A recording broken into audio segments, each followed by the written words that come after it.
Subhanallah walhamdulillah wa la ilaha illallah Allahu akbar wa la hawla wa la quwwata illa billah মহান আল্লাহ বলেন, যার হক এসেছে সত্য, ওয়াজাহাকাল বাতিল চলে গেছে মিথ্যে, ইন্নাল বাতিল নিশ্চয় মিথ্যে, কানা যাহুকা চিরদিন মিথ্যে।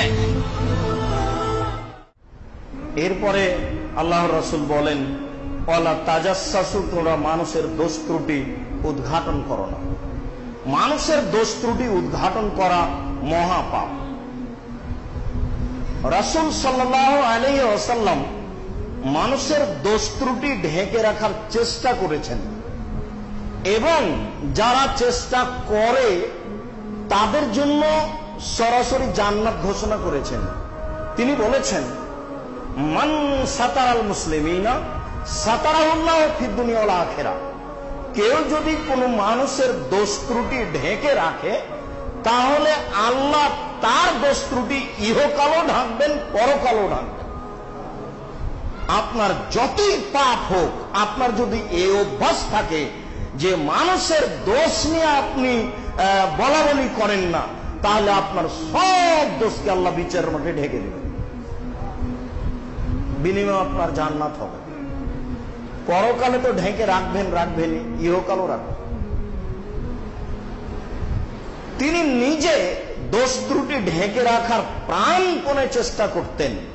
এ ব্যাপারে আপনাদের সামনে একটি হাদিস অনুবাদ করি, তাতে আপনার মনে হবে যে এটা যেন বাস্তব ঘটছে এবং আপনি খুব কান লাগিয়ে শুনবেন। এটা আপনার জীবনে অনেক কল্যাণ টেনে নিয়ে আসবে।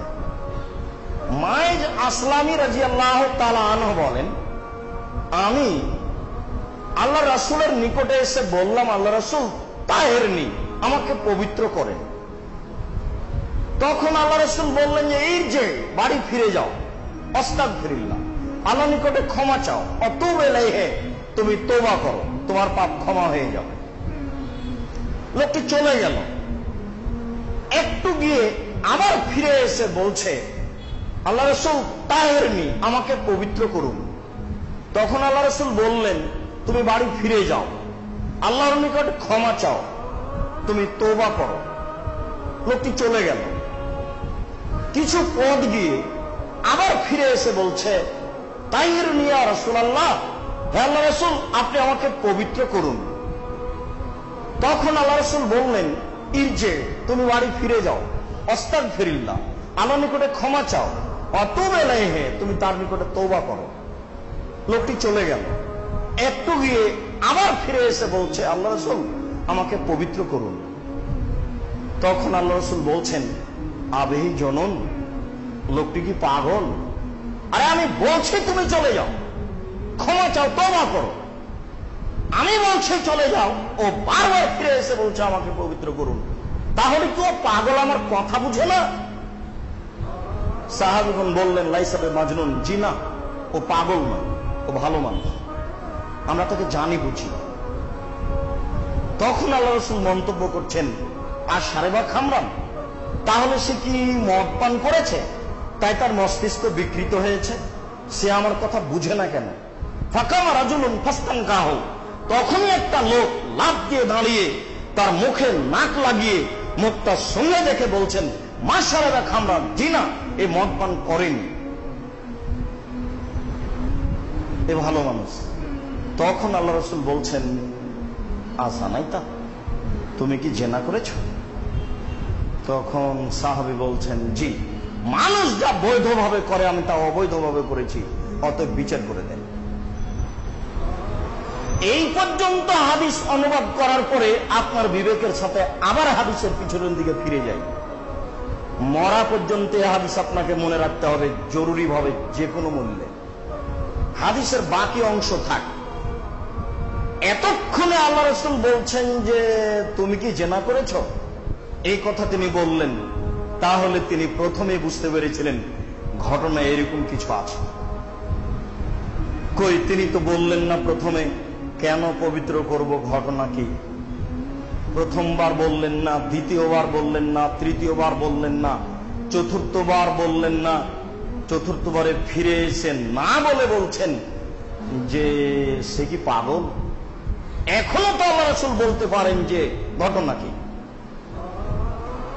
চতুর্থবারে না বলে বলছেন যে লোকটা কি মদ পান করেছে।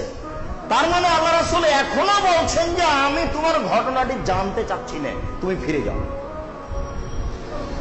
তোমার কি হয়েছে এ বিষয়ে আমি তোমার কাছে জানতে চাইনি, আমি যা বলছি তা তুমি গ্রহণ করো। কিন্তু ব্যক্তি গ্রহণ করলেন না। শেষ পর্যন্ত যা হওয়ার তাই হলো, বিচার হলো। বিবাহিত ছিল।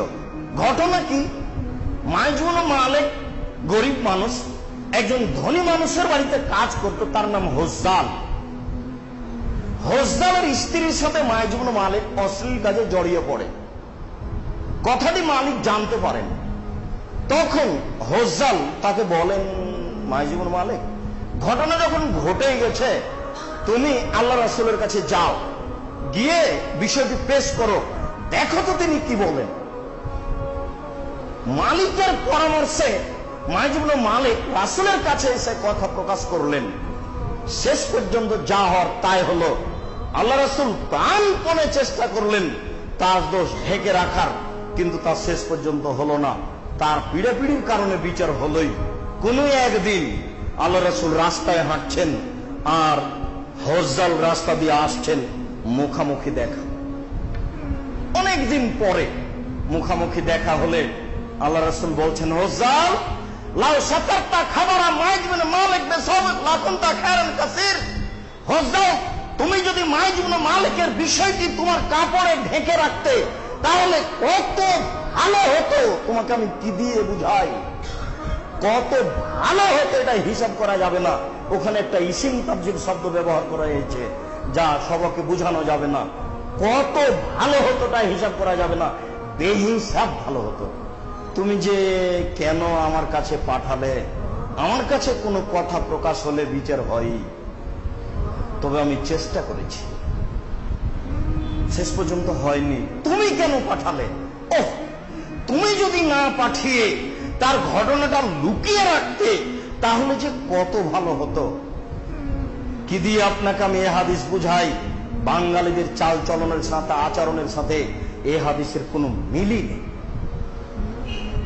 বাঙালি এত নিম্ন শ্রেণীর প্রায় মানুষ, আজ থেকে 40 বছর পূর্বে কি হয়েছে সেটাও পেপার পত্রিকাতে বের করে বিচার করতে চায়। আর রাস্তাঘাটও তো আছেই। আপনার যে একটা ঘটনা ঘটেছে আর একজনের কাছে বলতে পারলে খুশি হয়, এই তো চরিত্র। তাহাজ্জুদ পড়ে জান্নাত কিনবো মনে করছেন? জি না, বহু দূরে, জান্নাত বহু দূরে। জাহান্নাম সহজ, জান্নাত সহজ নয়। জান্নাত খুব কঠিন ব্যাপার। লা ইলাহা ইল্লাল্লাহ মুহাম্মাদুর রাসূলুল্লাহ।